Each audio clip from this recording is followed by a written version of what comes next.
2002-এর ফর্মটা দিন। তা আমার হাজবেন্ডের বাবা মারা গেছে 40 বছর আগে, আর এখন যদি আমার হাজবেন্ডের না হয় তাহলে আমার বাচ্চারা আটকে যাবে। তা আমার বাচ্চাদের ভবিষ্যৎ কি করে তৈরি হবে? এক অসহায় মায়ের কথা, যখন SIR এবং NRC নিয়ে মানুষ যখন ছুটোছুটি দৌড়াদৌড়ি করছে, ওরে আমার খোকন সোনা, হলাম যে ঘর বেগানা, আজ হলাম যে ঘর বেগানা। কাঁদে তোমার মা, কাঁদে তোমার মা, NRC থাকতে মোদের দেবে না। ওরে আমার খোকন সোনা, হলাম যে ঘর বেগানা, আজ হলাম যে ঘর বেগানা।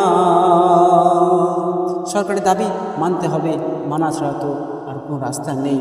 তাই সেই অসহায় মা কবি ছন্দের মাধ্যমে লিখছেন, না কোনো ঠিকানা মোদের বড় অসহায়, না কোনো ঠিকানা মোদের বড় অসহায়। তাই প্যান আধার আর রেশন কার্ডে না হবে পরিচয়। কি যে আল্লাহ পাকের শান, কি যে আল্লাহ পাকের শান, পেরেশান করবে শয়তান ছলনায়। ওরে আমার খোকন সোনা, হলাম যে ঘর বেগানা, আজ হলাম যে ঘর বেগানা। ভারতবর্ষ আমাদের সকলের গণতান্ত্রিক অধিকার, সেই দেশে সকলের অধিকার আছে। তাই সেই উদ্দেশ্য কবি ছন্দের মাধ্যমে লিখছেন, ভারত আমার পিতৃভূমি, বাংলায় আমার মা। ভারত আমার পিতৃভূমি, বাংলায় আমার মা।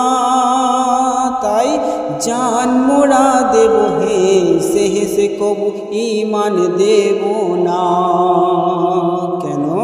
ওরে জুলুমবাজ সরকার, ওরে জুলুমবাজ সরকার, অত্যাচার করতে মোরা দেব না।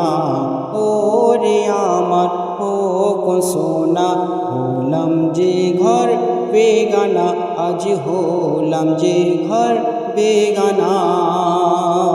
তো শেষচন্দ্র আমার প্রিয় কবি জামশেদ, তিনি সুন্দরভাবে ছন্দে বলছেন কি, কেউ বলে ভারতবর্ষ, কেউ বা হিন্দুস্তান, কেউ বলে ভারতবর্ষ, কেউ বা হিন্দুস্তান।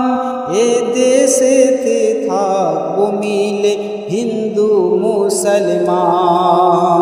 তাই কেন করো ভেদাভেদ, কেন করো ভেদাভেদ, জামশেদ খোঁজো আসল ঠিকানা।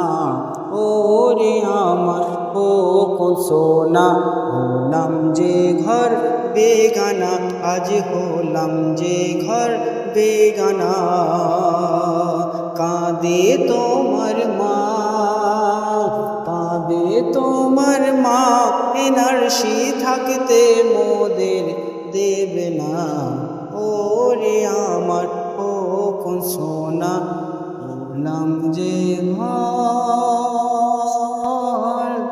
বেগানা, হলাম যে ঘর বেগানা।